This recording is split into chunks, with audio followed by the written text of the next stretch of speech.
നമ്മൾ പോകുന്ന കഴിഞ്ഞ ദിവസത്തെ വാർത്തയിലേക്കാണ്. അശ്ലീല ചിത്രത്തിലൂടെ പണം സമ്പാദിച്ചെന്ന് പരാതിയിലെടുത്ത FIR റദ്ദാക്കണമെന്നാവശ്യപ്പെട്ട് ഹൈക്കോടതിയെ സമീപിക്കാൻ നടി ശ്വേതാ മേനോൻ.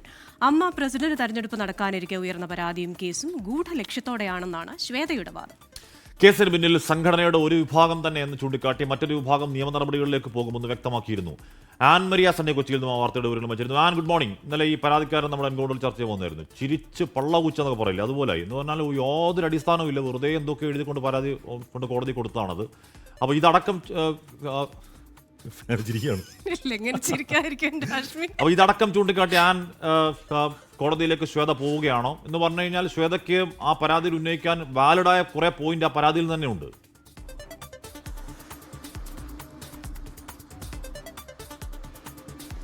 അശ്മി, തീർച്ചയായിട്ടും ശരിക്കും പറഞ്ഞിട്ടുണ്ടെങ്കിൽ ഒരു വിചിത്രമായിട്ടുള്ള ഒരു കേസ് തന്നെയാണ് എന്നിട്ട് നമുക്ക് തീർച്ചയായിട്ടും പറയാനായിട്ട് സാധിക്കും. അത് അമ്മ തെരഞ്ഞെടുപ്പ് അടുക്കാനിരിക്കുകയാണ്. ഈ 15-നാണ്, ഇനി ഒരാഴ്ച മാത്രമേ അമ്മ തെരഞ്ഞെടുപ്പിന് മുൻപിലേക്കുള്ളൂ. അതിൽ ശക്തമായിട്ടുള്ള ഒരു മത്സരം അത് നിലനിൽക്കുകയാണ്. ഇതിനിടയിലാണ് പ്രസിഡന്റ് സ്ഥാനത്തേക്ക് മത്സരിക്കുന്ന ശ്വേതാ മേനോനെതിരെ വിചിത്രമായിട്ടുള്ള ഒരു പരാതിയുമായിട്ട് ഇപ്പോൾ രംഗത്തേക്ക് വന്നിരിക്കുന്നത്. അതിൽ ഈ സംഘടനയ്ക്കുള്ളിലെ തന്നെ ഒരു വിഭാഗം തന്നെയാണ് ഈ കേസിന് പിന്നിലെ എന്ന് സംഘടനയെ തന്നെ മറ്റൊരു വിഭാഗം ചൂണ്ടിക്കാണിക്കുന്നുണ്ട്. അതിനകത്ത് അവർ പറയുന്ന ഒരു കാര്യം ഇങ്ങനെയാണ്: സ്ത്രീകൾ തലപ്പത്തേക്ക് വരരുത് എന്ന് ആഗ്രഹിക്കുന്ന ഒരു വിഭാഗമാണ് ഇതിന് പിന്നിൽ എന്ന് അവർ പറയുന്നുണ്ട്. അതിന് പിന്നിൽ മറ്റൊരു കാരണം കൂടി അവർ ചൂണ്ടിക്കാണിക്കുന്നുണ്ട്. അത് കുക്കു പരമേശ്വരനെതിരെയാണ്. അതിൽ മെമ്മറി കാർഡ് വിവാദം ഉൾപ്പെടെയുള്ള കുക്കു പരമേശ്വരനെതിരെയുള്ള വിവാദങ്ങൾ ഇതുൾപ്പെടെ അവർ ചൂണ്ടിക്കാണിക്കുന്നുണ്ട്. അത് ഈ കേസ്, വിചിത്രമായിട്ടുള്ള ഈ കേസ് അത് റദ്ദ് ചെയ്യണമെന്ന്, FIR ഉൾപ്പെടെ റദ്ദ് ചെയ്യണമെന്ന് ആവശ്യപ്പെട്ടുകൊണ്ടാണ് ശ്വേതാ മേനോൻ ഹൈക്കോടതിയെ സമീപിക്കാൻ വേണ്ടിയിട്ട് ഇപ്പോൾ ഒരുങ്ങിയിരിക്കുന്നത്. ശ്വേതാ മേനോൻ മാത്രമല്ല, സംഘടനയിൽ തന്നെ മറ്റൊരു വിഭാഗം അത് കേസുമായിട്ട് മുന്നോട്ട് പോകാൻ തന്നെ തയ്യാറാണ് എന്ന് കാണിച്ചുകൊണ്ട് മുന്നോട്ട് വരുന്നുണ്ട്.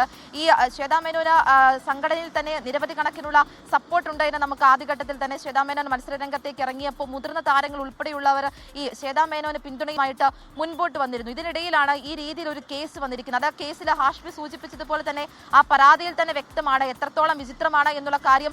ആ പരാതിയിൽ തന്നെ വ്യക്തമാണ്. സെൻസർ ചെയ്തിട്ടുള്ള സിനിമകളൊക്കെയാണ് അദ്ദേഹം ആ പരാതിയിൽ ചൂണ്ടിക്കാണിക്കുന്നത്. കളിമണ്ണ് പോലെയുള്ള അത് ആ ഒരു കാലഘട്ടത്തിൽ തന്നെ ഏറ്റവും പ്രസക്തമായിട്ടുള്ള ഒരു ചിത്രം കൂടിയാണ് കളിമണ്ണ് എന്ന് പറയുന്നത്. ആ ചിത്രത്തെയൊക്കെ ഉൾപ്പെടുത്തിക്കൊണ്ടാണ് അദ്ദേഹം ആ പരാതിയിൽ ഉന്നയിച്ചിരിക്കുന്ന ഒരു കാര്യം എന്ന് പറയുന്നത്. അതുകൊണ്ട് തന്നെ വിചിത്രമായിട്ടുള്ള ഈ കേസ് അത് റദ്ദാക്കണമെന്ന് ആവശ്യപ്പെട്ടുകൊണ്ടാണ് ഇപ്പോൾ ഹൈക്കോടതിയെ സമീപിക്കാൻ വേണ്ടിയിട്ട് ശ്വേതാ മേനോൻ ഒരുങ്ങുന്നത്. ഹാഷ്മി, ഓക്കെ.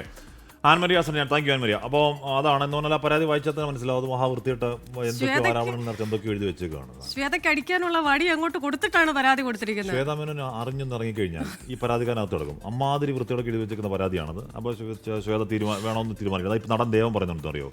പരാതിയിൽ അമ്മ സംഘടനയിൽ ആരുമില്ല നടൻ ദേവം പറയുകയാണ്. സംഘടനയിൽ ഒരംഗവും ചെയ്യാത്ത പ്രവൃത്തിയാണത്. ശ്വേതയ്ക്കെതിരായ പരാതി വിഡ്ഢിത്തരവും ദുരുദ്ദേശവുമാണെന്ന് പറഞ്ഞിട്ട് this case is a big nonsense എന്നാണ് നടൻ ദേവം പറയുന്നത്. അത്രേ പറയാനുള്ളൂ, നോൺസെൻസ്, വിഡ്ഢിത്തം. കാരണം അല്ലെങ്കിൽ ഇമാതിരിയുള്ള എത്രയോ സിനിമകൾ, എത്രയോ പേര് അവർക്കൊക്കെ എതിരെ കേസെടുക്കണം. അവരൊക്കെ സാമ്പത്തികം അല്ലെ പൈസ ഉണ്ടാക്കുന്ന അങ്ങനെയല്ലേ, അങ്ങനെയൊക്കെ കേസെടുക്കുകയാണ്. അല്ല, ഞങ്ങൾ സ്ത്രീകൾ നേതൃത്വത്തിലേക്ക് വരുന്നത് നിങ്ങൾക്ക് എന്താ ബുദ്ധിമുട്ട്? അതാണ് പ്രശ്നം എന്ന് പറഞ്ഞാലേ, എന്താണ് ശ്വേതാ മേനോൻ, സാന്ദ്ര പുഷ്പോദി സംസാരിക്കുന്ന പ്രശ്നം, അങ്ങനെ മൊത്തത്തിൽ പ്രശ്നമുണ്ട് അല്ലേ? പരിഹരിക്കപ്പെടണം. അല്ല, ഞാനതൊരു സ്ത്രീപക്ഷം എന്ന് വെച്ചിട്ടൊന്നും പറയുന്നതല്ല. പക്ഷേ സ്ത്രീ ആയാലും പുരുഷനായാലും ആരായാലും അവസരം തുല്യമായിരിക്കണം. Thank you.